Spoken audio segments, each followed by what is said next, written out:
కార్తీక పౌర్ణమి రోజున అన్నాభిషేక అలంకరణలో స్వామివారిని దర్శించుకుంటే సర్వపాపాలు తొలగి సుఖశాంతులు సిద్ధిస్తాయని కామాక్షాంబ సమేత పరాశరేశ్వర స్వామివారి ఆలయ అర్చకులు వినోద్ స్వామి గురుకులు అన్నారు. తిరుచానూరు వద్ద గల జోగిమల్లవరంలో వెలసి ఉన్న మహిమాన్వితమైన శ్రీ కామాక్షాంబ సమేత పరాశరేశ్వర స్వామివారి ఆలయంలో కార్తీక పౌర్ణమి సందర్భంగా అన్నాభిషేక మహోత్సవం శాస్త్రోక్తంగా నిర్వహించారు. ఈ కార్యక్రమంలో భాగంగా పరాశరేశ్వర స్వామి వారిని సుప్రభాత సేవతో మేల్కొలిపి అభిషేకాది కార్యక్రమాలు నిర్వహించి విశేషంగా అలంకరించి భక్తులకు దర్శన భాగ్యం కల్పించారు. సాయంత్రం అమ్మవారిని వివిధ రకాల పండ్లతో అలంకరించి శాస్త్రోక్తంగా అన్నాభిషేకం నిర్వహించారు.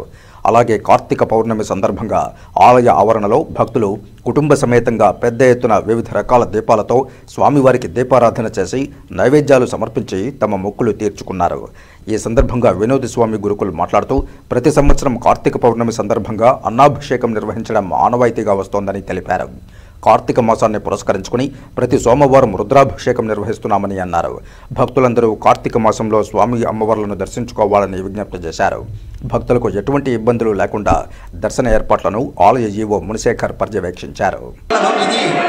తిరుచానూరు సమీపంలో వెలిసి ఉన్న యోగిమల్లవరంలో ఉన్న కామాక్షాంబ సమేత పరాశరేశ్వర స్వామివారి దేవస్థానము ఇచ్చట ఈరోజు పౌర్ణమిని ఉద్దేశించి స్వామివారికి అన్నాభిషేక దర్శనం జరుగుతున్నది.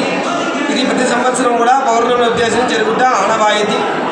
అంతేకాకుండా కార్తీక మాసాన్ని ఉద్దేశించి ప్రతి సోమవారం స్వామివారికి ఉదయం 4 గంటలకి విశేషమైన రుద్రాభిషేకము మరియు ఉదయం 6 గంటల నుండి మధ్యాహ్నం 12 గంటల వరకు, సాయంత్రం 5 గంటల నుండి రాత్రి 8:30 గంటల వరకు స్వామివారి యొక్క దర్శన భాగ్యం అందరూ కూడా కలుగుతుంది. అందరూ కూడా ఈ విశేషమైన కార్తీక మాసంలో ఈ యోగిమల్లవరంలో వెలిసి ఉన్న కామాక్షాంబ సమేత పరాశరేశ్వర స్వామి వారిని దర్శించి జీవితంలో సకల విధములైన సౌభాగ్యములు పొందాలని కోరుచున్నాము. లోకా సమస్త సుఖినో భవంతు, సర్వే జనా సుఖినో భవంతు. ఓం నమః శివాయ.